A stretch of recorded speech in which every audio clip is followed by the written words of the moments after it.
Ready? 3, 2, 1. With Smash Ultimate getting its final fighter revealed and its Sora, another party fighting game has started.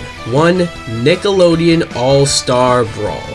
Never have I ever seen another party fighting game get as much hype and even have the question of can this game overtake Smash brought up as much as this one. But it has. But is it good? Does it live up? And can this game overtake Smash? Well, let's talk about that. Hi guys, DPX here, reviewing today Nickelodeon All Star Brawl. Now before we get started, you know what to do. Check this video, subscribe, hit the bell, and leave a comment, or I'll cancel all the game's DLC, and you'll just be stuck with the vanilla game. Which, well, we'll get into if that on itself is a good thing or not.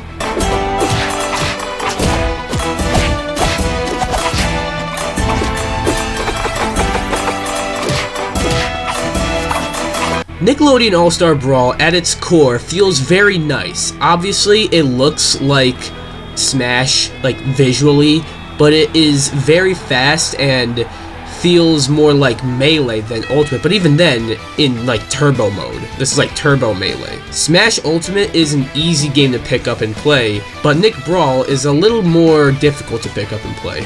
The game is still a lot of fun to play, and you can definitely mess around with your friends and friendlies without having to get, really sweaty good at this game. There are some issues I have with the gameplay, specifically the controls, which I guess I can lump into here. As the default controls are very weird, at least for Switch. Sure, you can change them, but I wish you can assign the controls to like a name, because if you want to play with a friend and they want to change their own controls, it'll be a bit of a process to make sure you don't get their controls, if you know what I mean. I also noticed that there is no tap jump in this game, which is odd. I don't use tap jump, so it doesn't bother me, but I know a lot of people do use tap jump, so that might be a bit difficult to getting used to. But I digress, because the core gameplay, again, is very good. You can tell that this game was mainly made with competitive play in mind, which might turn off some casual players, but makes for a very fun game nonetheless.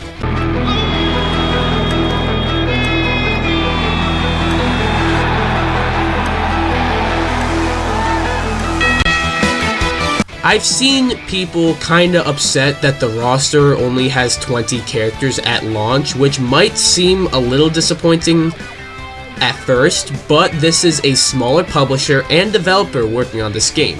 This isn't Nintendo, where they have a shitload of characters and a shitload of money behind it to have a huge development team to bring us 90 characters.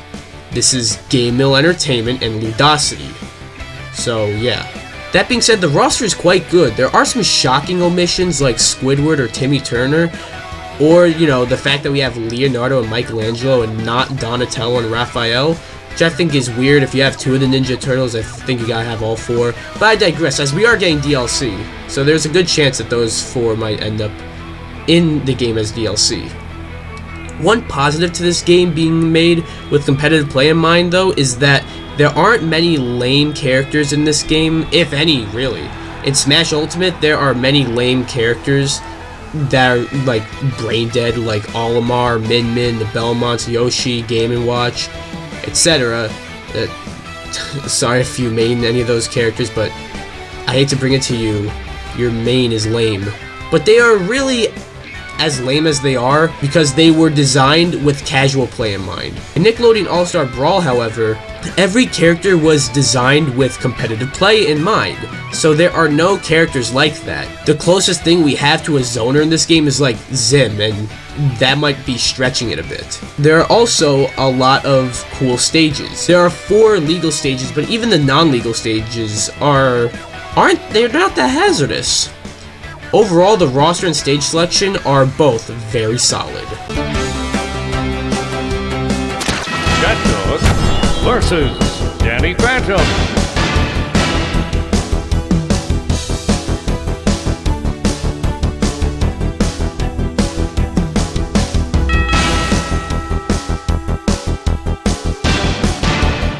This is the other stuff segment where I talk about other stuff worth mentioning, but not too much to say on, not really needing their own segments. First off, I really like the visual style. I don't really know why exactly, but I think it's just fitting for this game and these characters. I also really like the music.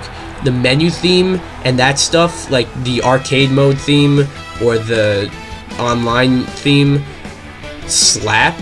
But a lot of the stage themes are also really cool. My favorite being the Harmonic Convergence theme, which, I don't know, after watching Legend of Korra multiple times, I don't recall ever hearing. Let me know if that was ever in the show and I'm forgetting. I also noticed that there are no items in this game, which I rarely play with items in Smash, but I know a lot of people initially got into Smash by playing with items. I also wish there were color swaps. I know in Hungrybox's interview with the devs, it was hinted that color swaps will be coming in the future in a patch, but I don't know, you can't at least add like one additional color at launch. I'm not even saying like an alternate skin, just like an additional color swap. So like, if you want to do a ditto, like you won't look the same. I don't know, that kind of shocks me. But who knows? Maybe I'm underestimating game design here, which is very true. I don't make games. Other things that it seems like they'll be adding in later on, as opposed to at launch, include crossplay, cross saves, and voice acting. And it has me scratching my head a bit. Also, more on the voice acting, as I understand it's not really the easiest thing to do, but the lack of voice acting really does make it seem awkward at times.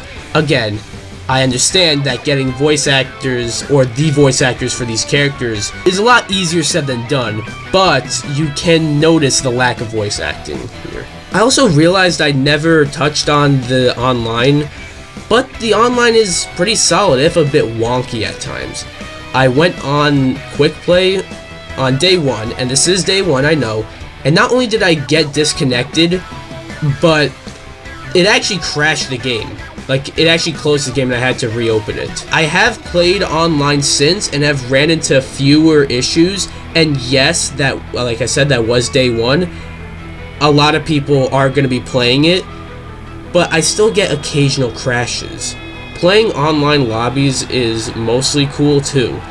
I just wish there was an option to go back to character select after you play a game, as opposed to having to leave the lobby and rejoin just to change your character. That's annoying. I know I listed a bunch of minor issues, but these seem like easy fixes. However, that does not ruin the game for me by any means. Danny Phantom versus Powdered Toast Man.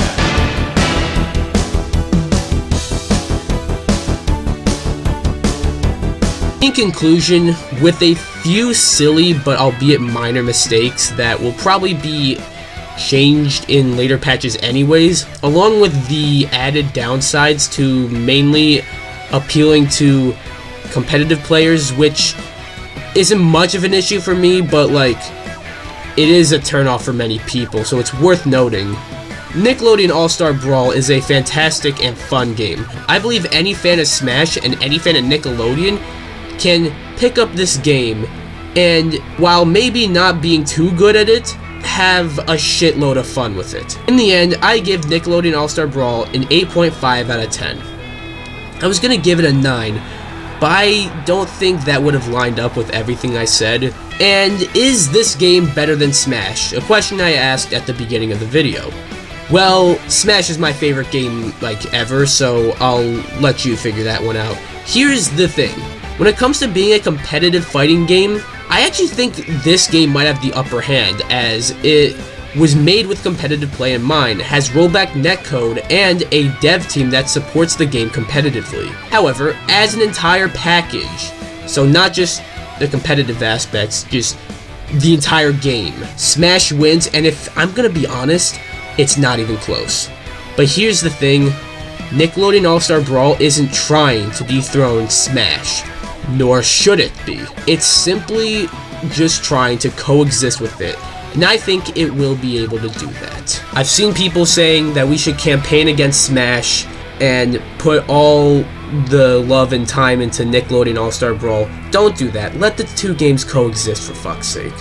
Anyways, that was my review for Nickelodeon All Star Brawl. What do you think? Do you agree with me? Do you not agree with me? Do you like the game? Do you not like the game? Do you have the game? Do you not have the game? And if you don't have the game, do you want to get it? Do you not want to get it? Anything about the game, let me know down below. Anyways, be sure to like this video, come subscribe, or again, I'll cancel the DLC for this game, and you'll be stuck with this version of the game, which, as we have discovered, isn't entirely a bad thing, because the current version of the game is really fun, but it will be disappointing to lose the DLC, right? So just subscribe to the channel. Alright, bye guys!